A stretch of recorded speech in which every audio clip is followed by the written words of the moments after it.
Well guys, thanks for sticking around, and this is the 4th installment of this series where I go through this tourist spoon box, and I can't wait to finish it off, and we're going to check the yield on any sterling I have, and give my final thoughts on the value. Thanks. This one really looks like sterling to me. Portugal. The spoon of Portugal, and then it's on the back.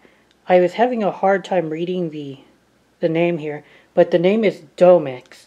So if I can link Domex to silver, I think it'll be golden. But I do believe that it is sterling, so I'm going to put it in the sterling pile and look up Domex in a bit. I could find people claiming that Domex on their own listings are plated. The tarnish patterns kind of surprise me because more often than not when I see tones like this, it is actually sterling silver. And then I did use a piece of ice, which I do like to use as just kind of like a confirmation. I do have a video on the ice test. I don't like it that much because it's not fail-safe.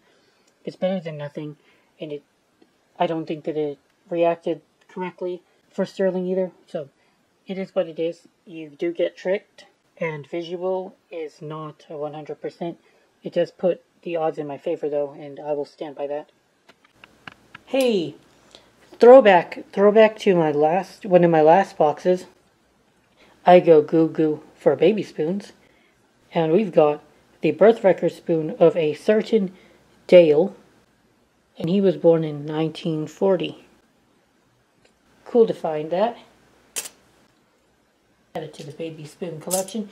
And since I made that baby spoon video and listed my baby spoons, I've sold maybe 5 of them so far, amounting to maybe $60 in revenue. So the baby spoons have been treating me somewhat decently. I still have plenty more to sell though. So the revenue just trickles in a little by little, with something like this. With something like a baby spoon lot, or a lot like this. Tourist spoons. Yeah, just trickles in. Spoon of Sri Lanka.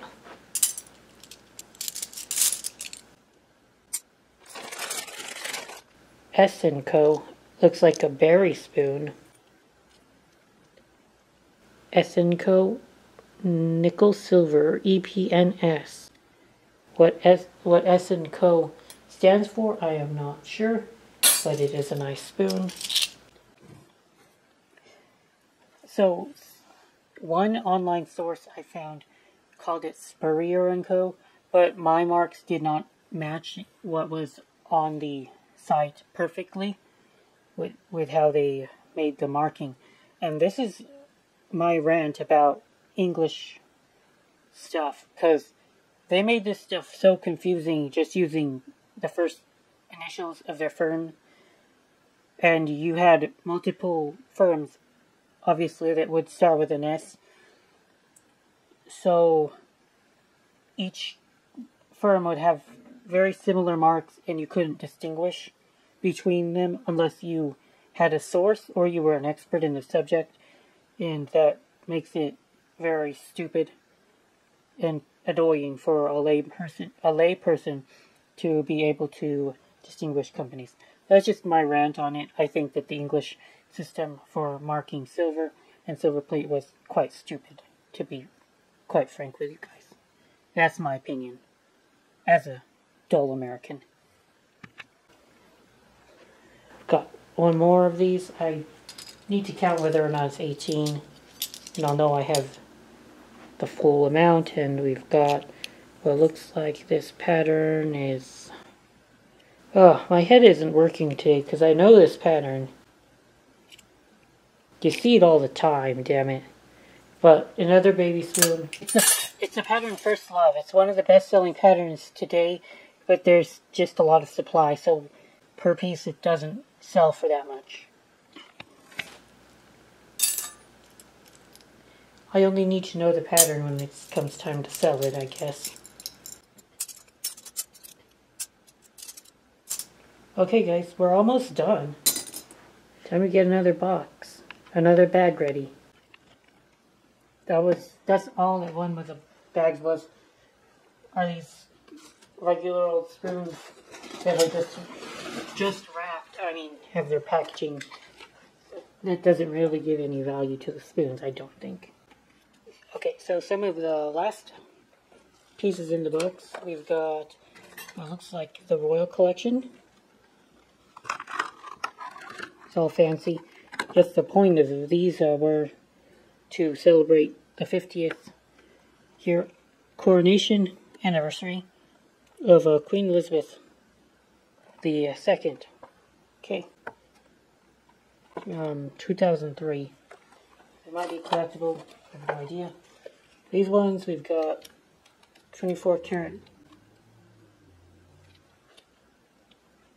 gold plated. Little spoon set. What I don't understand is, oh, big deal. I don't know why they advertise it. It's 24 karat gold plated, 14 karat gold plated, 12 karat gold plated. Doesn't really matter because there's very little gold on them. It's just really silly.